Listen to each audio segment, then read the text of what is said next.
नमस्कार, आप देख रहे हैं मथुरा न्यूज 24 और मैं हूं आपके साथ आकांक्षा शर्मा। चलिए रुक करते हैं खबरों की ओर। विधानसभा चुनाव नजदीक आते ही अब चुनावी सरगर्मियां भी तेज हो गई हैं। कोरोना काल चल रहा है और इसी बीच 2022 के चुनाव की रणनीतियां भी बनने लगी हैं। सभी पार्टियां अपने अपने कार्यालयों व अपने निवास पर बैठक लगाने लगी हैं। इसी के चलते सहारनपुर के समाजवादी पार्टी के महानगर उपाध्यक्ष रतन सिंह यादव के निवास स्थान नेहरू नगर में एक बैठक का आयोजन किया गया, जिसमें महानगर उपाध्यक्ष रतन सिंह यादव ने कहा कि प्रदेश सरकार ने युवा किसानों मजदूरों का सभी का शोषण किया है। आज का युवा वर्ग सड़कों पर बेरोजगार घूम रहा है और किसान बिल किसानों के हित में ना होकर किसान विरोधी बिल है।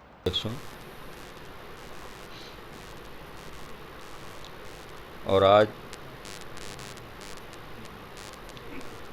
अपने आवास पे मैंने एक कॉन्फ्रेंस बुलाई है। सभी मेरे साथी कार्यकर्ता और मेरे सब वरिष्ठ साथी मेरे साथ मौजूद हैं। आज जिस विषय में मैं बात करना चाह रहा हूँ, समाजवादी पार्टी हमेशा से पिछड़ों की, दलितों की, गरीब, मजदूर, किसानों के लिए काम करती आई है। जब से ये सरकार उत्तर प्रदेश में बीजेपी की सरकार आई है, तब से आज तक जो भी वादे किए हैं, उन वादों पे इन्होंने कोई कार्य नहीं करा है। उन वादों से लोगों को भटकाने का काम किया है। घोषणा जो इनका एजेंडा घोषणा था, उसके बीच में जो भी इन्होंने मूल रूप से लोगों के लिए जो चीज़ें रखी थी, उससे ये भटक गए हैं। आज उत्तर प्रदेश में किसान बेहाल है।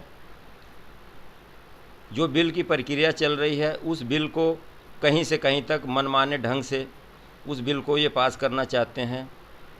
ये सरकार एक तरफ तो किसानों को अन्नदाता का नाम देने का काम करती है और दूसरी तरफ इन किसानों का उत्पीड़न हो रहा है। आज किसान बेहाल है, गरीब जनता बेहाल है, रोज़गार नहीं है। इस समय जैसे वैश्विक कोरोना महामारी का समय चल रहा है, इस समय हर व्यक्ति अपने आप को ठगा सा महसूस कर रहा है। किसी भी हॉस्पिटल में, किसी भी तरीके कहीं भी ये जाते हैं और वहाँ इनकी गरीबों की कोई सुनवाई नहीं हो रही है। और ये सब चीज़ें आज तक जिस छलावे से ये बीजेपी काम कर रही है, एक दिन जनता ने इनको सिर पे बैठाया था और वही जनता इनको सिर से उतारने का काम करेगी। सहारनपुर के देवबंद थाना बड़गांव में भारतीय किसान संगठन का किसान विरोधी बिल के खिलाफ धरना 25 तारीख से चल रहा है। आज धरना महापंचायत के रूप में हुआ। इस महापंचायत में आसपास के जिलों के सैकड़ों किसानों ने भाग लिया और कहा कि किस तरीके से किसानों के ऊपर यह काला बिल थोपा जा रहा है। भारतीय किसान संगठन के राष्ट्रीय अध्यक्ष ठाकुर पूरन सिंह ने कहा कि जब तक यह काला बिल वापस नहीं होगा, तब तक किसान किसी भी कीमत पर पीछे नहीं हटेंगे। हालांकि महापंचायत को देखते हुए भारी पुलिस बल की तैनाती के साथ साथ जिले के आला अधिकारी भी अपनी नजर बनाए हुए थे। देखो, जारी तो ये जब तक रहेगा जब तक किसान को अधिकार नहीं मिलता। आंदोलन चल रहा है इस बात पे, सरकार बिल ले आई। ऐसी है बात, बिल के बारे में वो पास भी कर दिया। ऐसी है बात, राष्ट्रपति साहब ने मोहर भी लगा दी। सरकार की मंत्रियों की सारी बात सुनी जा रही। ऐसी आवाज जो सारा किसान सड़कों पर था, इसकी कोई सुनने वाला नहीं। आंदोलन जारी जब तक रहेगा जब तक सरकार न्यूनतम समर्थन मूल्य पे कानून बना के कि भाई इससे कम रेट पे यदि कोई भी खरीदेगा वो जेल में जाएगा, ये कानून नहीं बनाओगी जब तक आंदोलन पूरे देश में जारी रहेगा। इससे अगला कदम क्या आपका? इससे अगला कदम तो ये है कि यदि आज सुनवाई नहीं होती तो अगला कदम भाई किसान है ऐसी आवाज इनसे सलाह करेंगे। जो भी ये कहेंगे जहाँ ये मरेंगे वहाँ इनके लाला मरेंगे और जहाँ ये जीवेंगे इनके लाला जीवेंगे। ऐसी आवाज। सहारनपुर जिला विद्यालय निरीक्षक डॉक्टर अरुण कुमार दुबे द्वारा अपने ही कर्मचारियों व स्टाफ का उत्पीड़न किया जाता है। सहारनपुर जिला विद्यालय निरीक्षक डॉक्टर अरुण कुमार दुबे पर कार्यालय में काम कर रहे कर्मचारियों व स्टाफ द्वारा बड़े आरोप लगाए गए हैं। कर्मचारी व स्टाफ ने निरीक्षक अरुण कुमार पर आरोप लगाते हुए बताया कि कार्यालय संयुक्त शिक्षा निदेशक, उप शिक्षा निदेशक पर जिला विद्यालय निरीक्षक द्वारा कार्यकर्ताओं, स्टाफ व कर्मचारियों के साथ अभद्र व्यवहार व अश्लील भाषा का प्रयोग किया जाता है, जिसको लेकर आज विद्यालय निरीक्षक पर धरना प्रदर्शन कर कार्रवाई की मांग की गई। आज आप लोगों ने धरना दिया? मैं UP education ministerial officers association का मंडलीय सचिव हूँ। आज जिला विद्यालय निरीक्षक सहारनपुर के सभी साथी इस पत्र के माध्यम से इन्होंने अवगत कराया कि डीएस साहब का जो बिहेव है सभी साथियों के प्रति, जो कार्यालय में इनके सहायक हैं श्री अरुण कुमार दुबे जी, जिला विद्यालय निरीक्षक का, अमर्यादित भाषा का प्रयोग करते हैं सभी के लिए, बदतमीजी करते हैं, कभी किसी के ऊपर फाइल फेंक देते हैं। इस तरह की जो उनकी कार्यशैली है ये संगठन बिल्कुल भी बर्दाश्त नहीं करेगा। जिले के सभी साथियों में इस बात को लेकर बहुत ज़्यादा रोष व्याप्त है। अभी क्या चाहते हैं आप? भाई या तो इन सब साथियों को यहाँ से हटा दिया जाए और या डीएस साहब इस बात की गारंटी लें या जेडी साहब इस बात की गारंटी लें, जो शिक्षा विभाग के मुखिया हैं मंडल के, कि इस तरह की पुनरावृत्ति भविष्य में नहीं होगी। किस तरह की भरोसा? जिला हाथरस में वाल्मीकि समाज की युवती के साथ 5 लोगों द्वारा सामूहिक दुष्कर्म किया गया, जिसके बाद उनकी फांसी की मांग को लेकर वह पीड़ित युवती के परिवार को 50 लाख रुपए की मुआवजे के लिए वाल्मीकि समाज के लोगों ने आज जिलाधिकारी कार्यालय पहुंचकर जोरदार नारेबाजी करते हुए जिलाधिकारी कार्यालय में ज्ञापन सौंपा। ज्ञापन देने पहुंचे वाल्मीकि समाज संगठन के राष्ट्रीय महामंत्री ओपी कल्याण ने बताया कि जिला हाथरस में एक युवती के साथ गांव के दबंग लोगों ने जघन्य अपराध किया है, जिसके बाद उसकी जीभ काट दी गई। वहीं युवती घास लेने के लिए गई थी, तभी उन लोगों ने युवती को अकेला देख उसके साथ दुष्कर्म की घटना को अंजाम दे कमर व गले की हड्डी तोड़ दी गई। बड़े ही दुख का विषय है। जिला हाथरस में भूलगढ़ी गांव में वाल्मीकि समाज की एक युवती, एक कन्या, जो पशुओं के लिए चारा लेने के लिए खेत में गई हुई थी। बड़े ही रोष का विषय है। कुछ गांव के ही दबंग लोगों ने उसके साथ जघन्य अपराध किया, उसकी असमत लूट ली और वो किसी को बता ना दे। बड़े ही दुख का विषय है। उसकी जीभ तक उन्होंने काट ली और जान से मारने के लिए उसकी कमर और गर्दन की हड्डी तक तोड़ दी।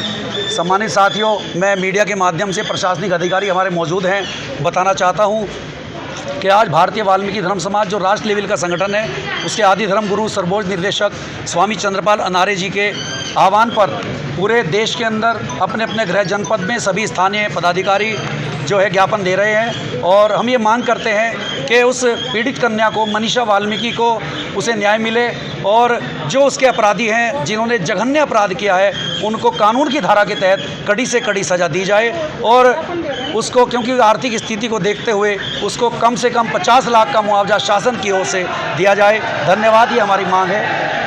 भरतपुर कामा कस्बे के तीर्थराज विमल कुंड के पास चामुंडा माता के प्राचीन मंदिर में अज्ञात आधा दर्जन चोरों ने कट्टे की नोक पर चोरी की घटना को अंजाम दिया। मंदिर के ताले, गेट तोड़ के श्रृंगार सहित सोने चांदी के आभूषण व 50,000 रुपए की नकदी को पार कर दिया गया। वहीं मंदिर के महंत के हल्ला मचाने पर जान से मारने की धमकी भी दी गई, जिसको लेकर भक्तजनों ने कामा थाना पुलिस को घटना की सूचना दी। साथ ही कस्बे के लोगों का कहना है कि कामा थाना पुलिस की नाकामी के चलते आए दिन चोरी की घटनाएं कस्बे में घट रही हैं, लेकिन प्रशासन मुख्य दर्शक बनकर बैठा है। 4 जने थे, वो तो उधर को थे, 2 मेरे पास आ गए। एक तो लट्ठा लेके ठड़ा, एक कट्टा लेके ठड़ा था। उसने कहा बाबा हिल नहीं जाना, डांटा लगा हुआ था। मैंने कहा मेरे मुंह से कि भाई मुझ पे वारदात ना करना, जो चाहिए तुम्हें सो ले जाओ उठा के। उनने जो है आराम से परली घास से फटाफट उनने अपना काम किया है। सांकड़ ताड़ा तोड़ा तो ताड़ा टूटा नहीं, फिर सांकड़ काटी गई है, कटी हुई है कि मौजूद, काट दी। वाके बाद में उनने पूरा ढकोरा जो माता का सामान था, लड़बड़, उसकी चुकटी बुकटी, उसके कंगन बंगन, उसका मुकट बुकट, जो भी चांदी सोना के थे वो सब ले गया। ये मेरा सिंगारा जो भी पूरा ले लिया, जिसके अंदर टूट फूट की 250 ग्राम करीबन चांदी भी थी, 100 ग्राम की मेरी माला थी चांदी की। और उधर को जो है राम जी की इच्छा से एक मेरी गुरुजी ने मेरे ने बनवाई सोना की मेरी लड़ थी, जो मैं कुंभ के अंदर पहनता था। मेरी अंगूठी वंगूठी भी थी उसमें 2-4, मतलब न्यू करके नहीं, मेरा सारा सामान ढूंढा ढकोड़ा करके पूरा सामान को साफ कर ले गए। 2-4 चद्दर भी ले गए वो। इसमें कुछ नकदी भी गई है क्या आपकी? जी, नकदी पैसे भी गए? 50,000 के करीबन रुपया भी पड़ा था किसी को लेने देने के प्रति में लाया था, और वो नुकतोई वो जो रुपया मैंने जुक्ति मुक्ति से धर रखे, तो वो भी चले गए उसी में। थैली के अंदर पूरा सामान था जो पूरा ही साफ कर दिया है। अता पता जो भी मेरे पास फ़ोन नंबर ये जो है ये वगैरह सब सामान माला काला जो वो सीमा लाई उनने सब ने फैला के वो छोड़ गए। यमुना एक्सप्रेस वे पर एक दर्दनाक हादसा हो गया। इस हादसे में 3 लोगों की मौके पर ही मृत्यु हो गई। सोमवार को थाना बलदेव क्षेत्र के अंतर्गत यमुना एक्सप्रेस वे किलोमीटर संख्या 137 पर उस समय एक दर्दनाक हादसा घटित हो गया, जब गाजियाबाद से मोटरसाइकिल पर एक युवक अरविंद अपनी छोटी बहन सपना हीराबाई को लेकर आगरा की ओर जा रहा था। बताया जा रहा है कि बरौली के समीप यमुना एक्सप्रेस वे किलोमीटर संख्या 137 पर पहुंचा ही था कि पीछे से आ रही एक अज्ञात वाहन ने उसे टक्कर मार दी। इस टक्कर में तीनों की मौके पर ही दर्दनाक मौत हो गई। इसकी सूचना इलाका पुलिस को लगी तो इलाका पुलिस भी मौके पर पहुंची और शव की शिनाख्त में जुट गई। आज दोपहर लगभग 12 बजे थाना बलदेव क्षेत्रांतर्गत यमुना एक्सप्रेस हाईवे पर नोएडा से आगरा की ओर जाने वाले माइलस्टोन 137 पर एक बाइक पर अज्ञात वाहन द्वारा टक्कर मार दी गई, जिसके फलस्वरूप 3 लोगों की मौके पर मृत्यु हो गई है। डेड बॉडी को पीएम के लिए हॉस्पिटल पहुंचाया जा रहा है और साथ ही यह पहचान करने की कोशिश की जा रही है किस वाहन के द्वारा यह घटना कारित की गई है। अज्ञात शवों की पहचान भी की जा रही है। शीघ्र ही अग्रिम विधिक कार्रवाई सुनिश्चित की जाएगी। भरतपुर में डॉक्टर गर्ग सोमवार को लुपिन फाउंडेशन द्वारा होटल कदम कुंज में आयोजित नियोनेटल रेस्पिरेटर मशीन वितरण एवं चिकित्सा कर्मियों के सम्मान समारोह में मुख्य अतिथि के रूप में उपस्थित हुए। वहीं उन्होंने कहा कि कोरोना संक्रमण के बचाव के लिए जारी की गई गाइडलाइन की सबको पालना करनी होगी। विशेष रूप से मास्क का नियमित उपयोग करना होगा, तभी कोरोना संक्रमण की चैन टूट पाएगी। वहीं उन्होंने बताया कि इस संबंध में राज्य सरकार नियमित रूप से जिलों में कोरोना की स्थिति का फीडबैक लेकर आवश्यक उपाय करने के निर्देश जारी कर रही है।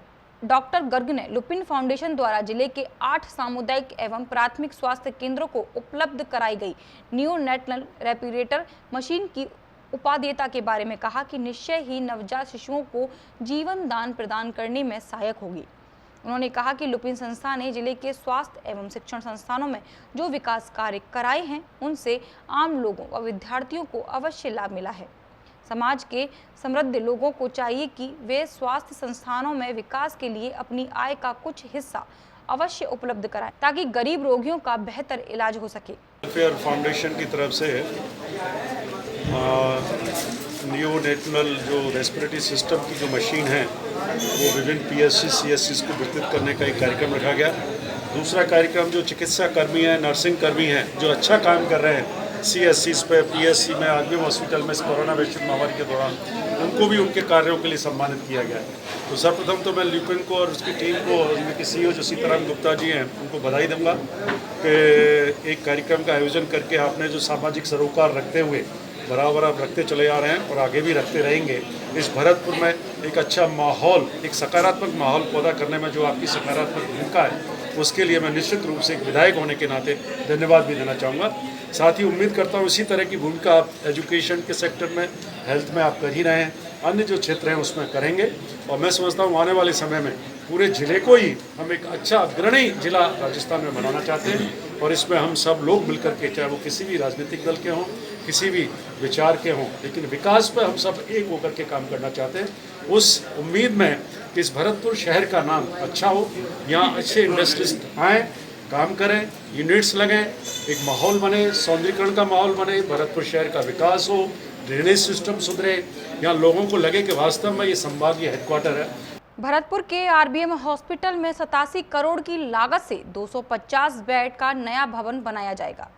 चिकित्सा एवं स्वास्थ्य राज्य मंत्री डॉक्टर सुभाष गर्ग की अध्यक्षता में सोमवार को मेडिकल कॉलेज के सभागार में प्रशासनिक पुलिस, निर्माण एवं मेडिकल कॉलेज व आरबीएम चिकित्सालय के अधिकारियों की संयुक्त बैठक हुई, जिसमें उन्होंने निर्माण कार्यों में गति लाने और चिकित्सा कार्यों में लापरवाही न बरतने के निर्देश देते हुए कहा कि अधिक आवश्यकता वाले कार्यों को प्राथमिकता से पूरा कराएं।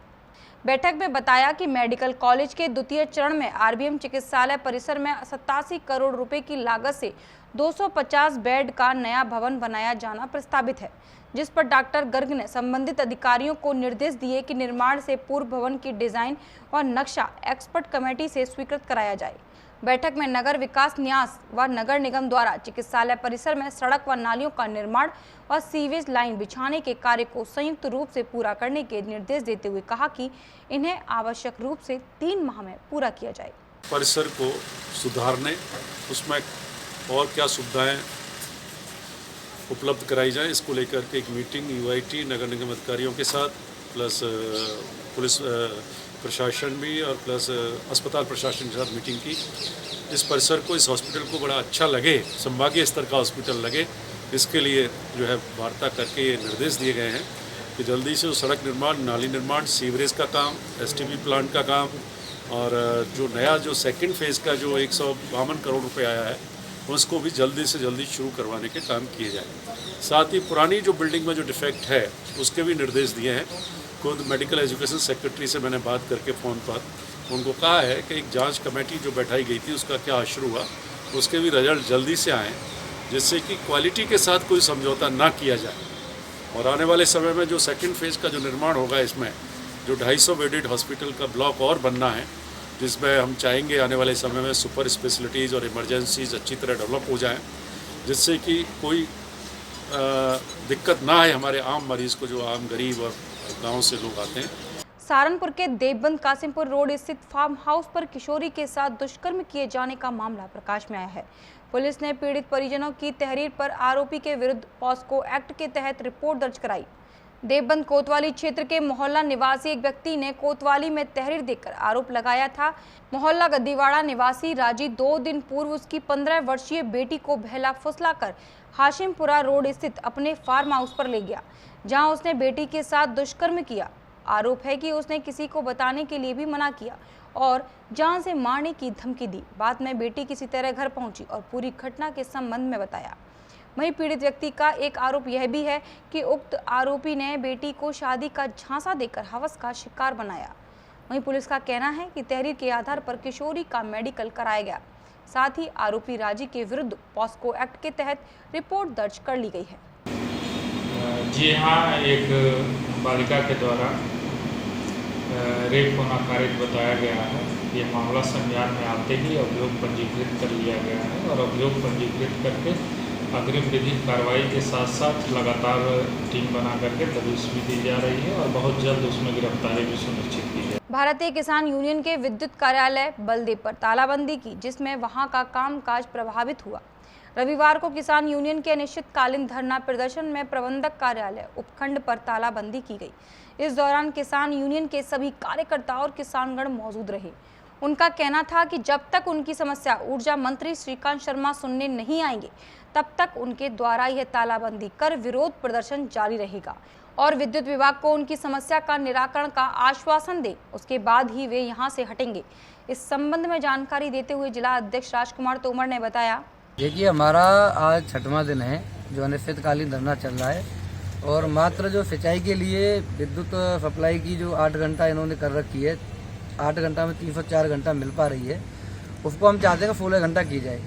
अभी तक कोई ऐसा सक्षम अधिकारी आके आश्वासन नहीं दिया है और हमारी मांग माननीय ऊर्जा मंत्री की है कि वो किसानों के बीच में आके बताएं कि ये निर्देश आपने दिया है, अधिकारी अपने आप पालन कर रहे हैं। इसको लेके आज हमने ये जो ऑफिस है एसडीओ साहब की, इस पे ताला लगा दिया है और ये अभी ताला खुलेगा जब ऊर्जा मंत्री हमारे बीच में आ जाए। कामकाज जो प्रभावित होगा यहाँ पे, उसके कौन जिम्मेदार होगा? देखिए, कामकाज प्रभावित हमारा भी तो हो रहा है, हमारे बच्चे हैं घर पे, हम डरे हैं। क्यों डरे हैं? हमारा भी प्रभावित हो रहा है, इनका भी हो रहा है, फैसला हो जाएगा किसी दिन। भारतीय तकनीकी एवं संस्कृत शिक्षा राज्य मंत्री डॉक्टर सुभाष गर्ग ने सोमवार को स्टेशन रोड स्थित नई मंडी में लैब का शुभारंभ किया, जहां उन्होंने कहा कि उच्च तकनीकी पर आधारित यह लैब सरसों बीज के तेल की मात्रा की सही जानकारी देगी, जिससे किसानों को सरसों का विक्रय का उचित मूल्य मिल सकेगा। लैब के शुभारंभ के बाद डॉक्टर गर्ग ने कहा कि इस नवीन तकनीक पर आधारित लैब में तेल की मात्रा की जांच सरसों बीज को बिना क्रैश किए की जाएगी, जिससे सरसों के बीज का कोई नुकसान नहीं होगा और यह बीज वापस किसान को लौटा दिया जाएगा। देखिए, जो आज इस एक सैनिटरी लैब का सर्टेनिटी लैब का उद्घाटन हुआ है। और इस मायने में जो मुझको बताया गया है, एक मशीन ये जो है आधुनिक तरीके की मशीन है। पहले जो मशीन यहाँ लगी हुई थी वो क्रैश करके जो है निकालती थी कि ऑयल कितना निकलेगा, मॉइस्चर कितना होगा, ये सब। अब इसमें क्रैश नहीं होगी, ना तो किसान की सरसों का नुकसान होगा, जो सरसों सैंपल में आया वो वापस ले जाएगा। और दूसरा, क्रैश ना होने की वजह से पहले मिलीभगत होने की संभावना रहती थी, जो लोग बताते हैं, किसान भी बताते हैं, आड़ती भी बताते हैं। अब इसमें मिलीभगत की गुंजाइश खत्म हो जाएगी। व्यापार में मुझे बताया यहाँ भी लगी है और भी लोग लगा रहे हैं। तो किसानों को सबसे बड़ा फ़ायदा होगा इस लैब का, जो पहले 0.1% भी अगर कोई भी संभावना होती वो संभावना अब खत्म हो जाएगी। तो मैं समझता हूँ ये लैब, और भी कई लैब बता रहे हैं ये और लगेंगी, तो इस तरह की लैब अच्छा है, जिससे कि किसानों के साथ कोई धोखा ना हो, बेईमानी ना हो। इसलिए मैं इनको बधाई भी देना चाहता हूँ और उम्मीद करता हूँ कि पूरी ईमानदारी और सिंसियरिटी के साथ ये लोग काम करेंगे। अभी तक के लिए सिर्फ इतना ही, मुझे दीजिए इजाजत। फिर मिलेंगे नई खबरों के साथ। नमस्कार। आपकी कुंडली में छिपा है जीवन का हर राज, पाएं अपनी सभी समस्याओं का समाधान ज्योतिष भूषण आचार्य पंडित अश्विनी कृष्ण जी से। जानिए अपने जीवन का रहस्य, कैसे चमकेंगे आपकी किस्मत के सितारे, कैसे होंगे आपके वारे न्यारे। यहाँ आपको मिलेगा कुंडली विश्लेषण, हस्तरेखा, प्रश्न कुंडली, वास्तु दोष, पितृदोष, मांगलिक दोष, काल्प सर्प दोष, धन संपत्ति योग, पैतृक संपत्ति, माता पिता सुख, संतान सुख और भी बहुत कुछ। तो आज ही संपर्क करें ज्योतिष भूषण आचार्य पंडित अश्विनी कृष्ण जी से। आप इनके मोबाइल नंबर पर भी संपर्क कर सकते हैं। इनका संपर्क सूत्र है 7415402648 व 9927126607। तो आज ही संपर्क करें और जानें अपने बिगड़े हुए ग्रहों एवं नक्षत्रों को कैसे संभालें।